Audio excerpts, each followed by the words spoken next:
It was a misty morning on the island as Edward was making his way to Vickerstown. He was taking a load of crates to be picked up and taken to the other railway. He was tired. He spent a lot of nights soothing Doc's hurt feelings from the bigger engines.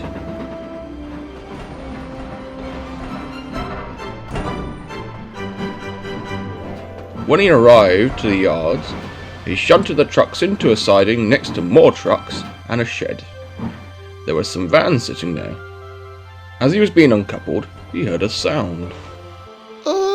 Hello? Hello? Is anyone there? Edward looked around, but beside the trucks, no one else was around. Hello, who's there? I'm here. I just don't know where. Alright. You trucks. No more nonsense. The trucks were confused too. They didn't know where the sound was coming from, and they know not to play tricks on Edward. One truck, however, thought he knew what it was. It wasn't us. I saw something dark go into the shed, and another one like it shunted the vans in behind it, before heading west. Edward was hesitant, but he saw how upset the truck was. Driver, can you look and see what's inside that shed there? Sure, we got some time. The driver and fireman walked into the shed. Moments later, the driver shouted. Well, I'll be. There's an engine in there. Before long, Edward helped the engine out of the shed. He had 6 small wheels, a square body, and a small cab. He was painted in black, and he had a motor instead of a boiler.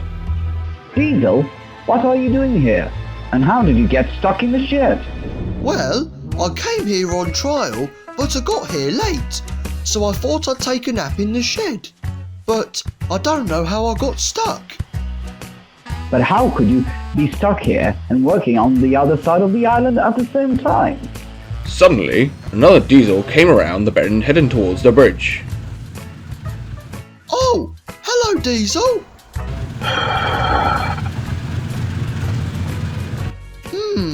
I wonder what he's doing here. So, there are 2 of you? Told you so. We better inform the Fat Controller about this. Well, that's a bit rude, calling him fat. The VAT controller agreed to meet the engines at the works. The diesel engine was getting looked over while Edward got some rest before returning to work. Alright, Mike, you know anything about these new fangled machines? No, ask that new guy from the mainland, Alan.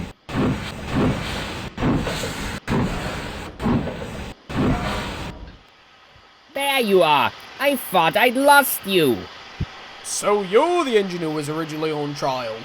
Well, it seems there's been a mix-up. Your number is 13166, while his was 13117.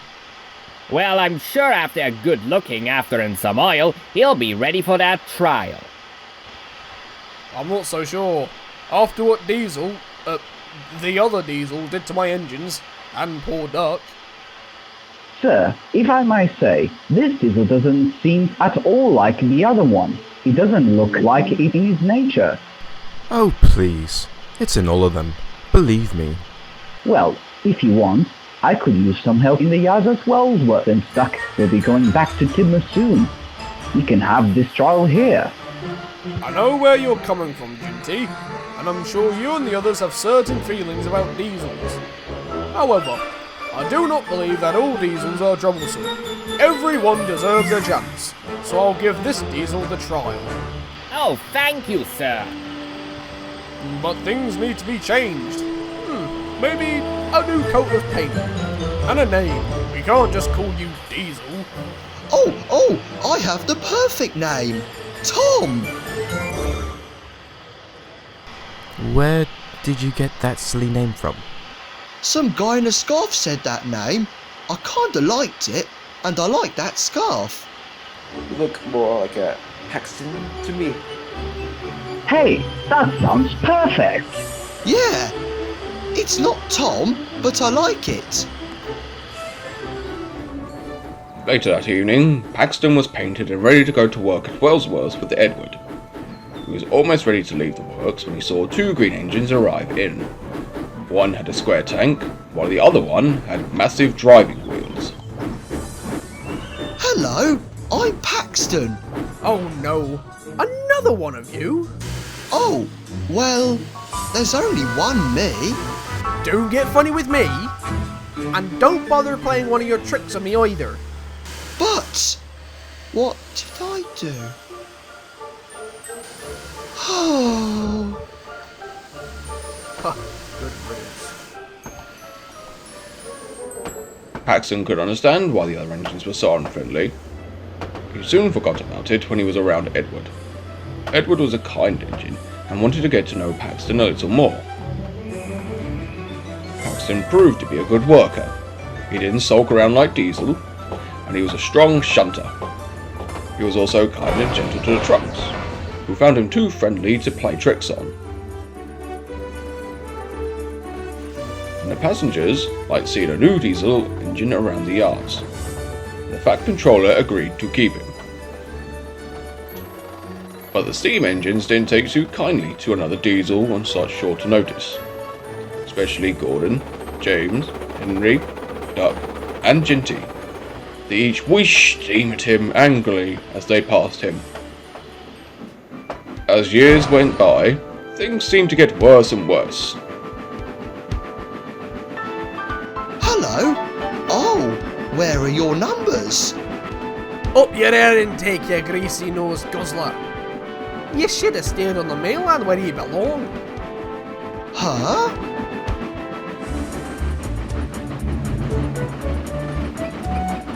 Oh dear, what happened? Can I help? You will never take over my branch line, you filthy Diesel. But...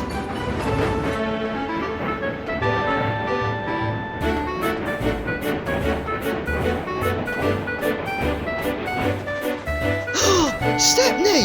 Hey, Stepney! Another Diesel that wants me scrapped. Please, just a whistle back.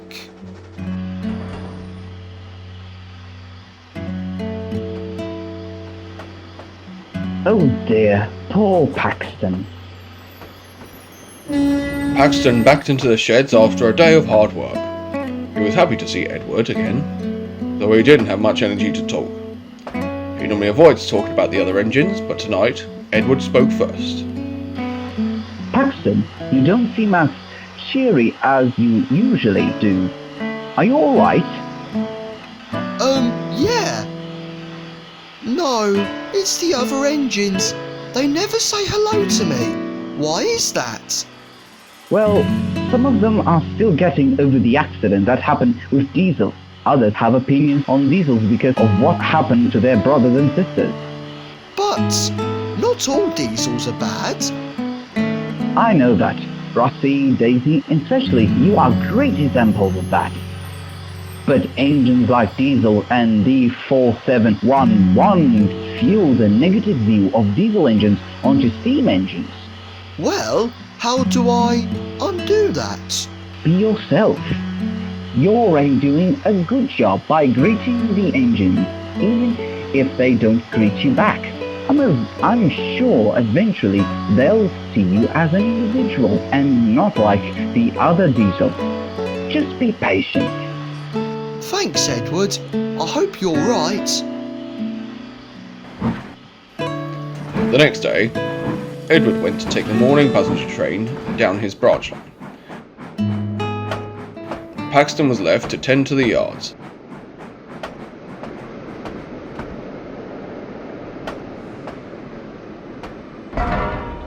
Things were quiet for a while, but then suddenly... Help!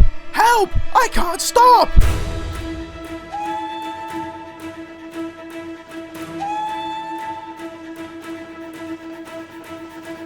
Oh my goodness! Ah! Oh! Oh no! Look out! Oh my gosh! Jinty's off the line! We need the breakdown train! Quickly!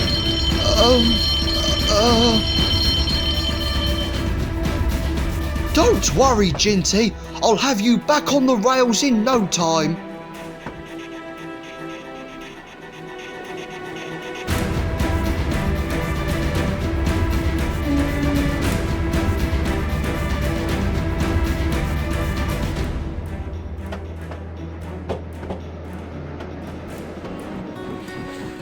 Jinty was soon back on the rails.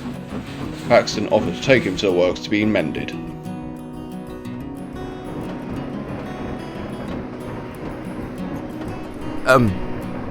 Thanks for helping me. I guess. You're welcome. That's what friends are for. Friends? Are we really friends? Well, I mean, I hope that we are. Why can't we be? After the Fat Controller and the engines came back, I was supposed to go back to my railway and do my work there. But I heard from my driver that, well, I was to be replaced by a diesel. Oh. That's why I'm still here. The Fat Controller felt sorry and bought me to shunt and do odd jobs. I thought I was safe until Diesel came along. I thought I was going to get replaced again until he left. But then we found you. But I only came to help out. I didn't want to replace anybody. You know, if I were to replace you, you would have been gone by now, right? Yeah, that's true. And so would Edward and Emily. But they're still here too. Right. Well, I guess you're not so bad after all. I'll just have to get used to that diesel smell though. That was me. I thought that was how all railways smelled.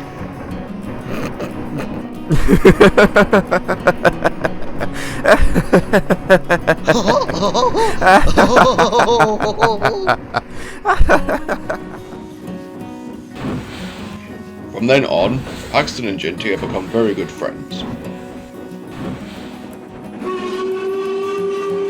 They still had their doubts, but soon the other steam engines learned to like the little green diesel.